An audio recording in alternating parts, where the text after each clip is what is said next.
years, I have been a nerd. You probably wouldn't guess it. I bathe regularly. My diet contains leafy green things, water, and rarely Cheetos. I sometimes pretend to have a lisp and say, "Hey guys, can you hand me a D20? But in truth, I was not cool long before not being cool was cool. So, what does that make me? I mean, besides not cool. My reality shows are shows about reality, science and space and stars and anthropology. I figured out how to play the main melody to Lord of the Rings on the piano by ear. Woo! Yeah.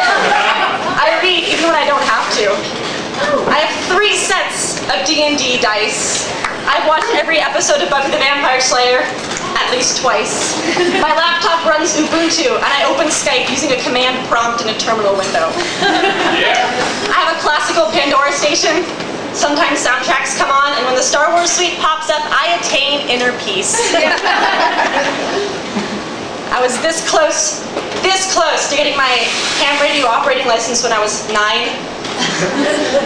Inspired by Contact, I learned Morse code in the NATO phonetic alphabet. And during Kids Day, with help from my father, I operated an Elecraft K2 receiver number 398, 10 watts of a 100-foot dipole, tooth MTEG ZM2, 30 feet above the ground.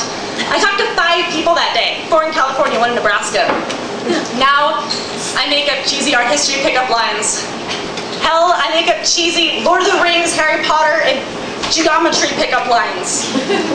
I have the desire to walk up to some attractive fellow sitting at a table, deep breath, gulp, nervously whisper, "Hey, I was wondering, do you want to play some Dungeons and Dragons?" I could go on, keep solidifying my nerd cred, but I think it's solid enough already.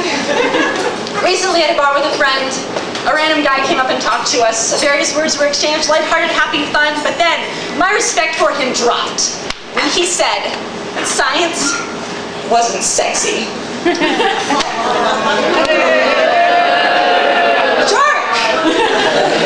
But there's a point to be made from this. How do we get to this place where the desire for knowledge, the desire to expand one's cranial capacity is not the sexiest damn thing ever? It's more important to be cool, to be accepted, to be the social norm.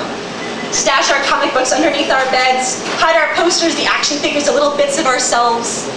Feel embarrassed about what shows we watch, what games we play, what alternate universes in which we would like to exist.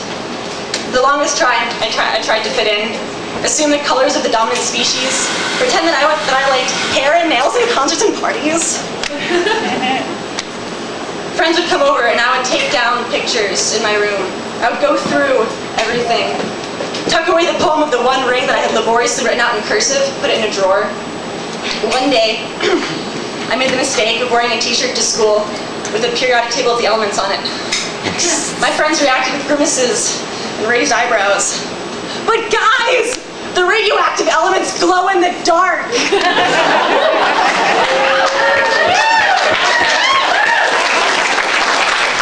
They were not impressed, and I didn't wear the shirt again. Now, it feels so wrong.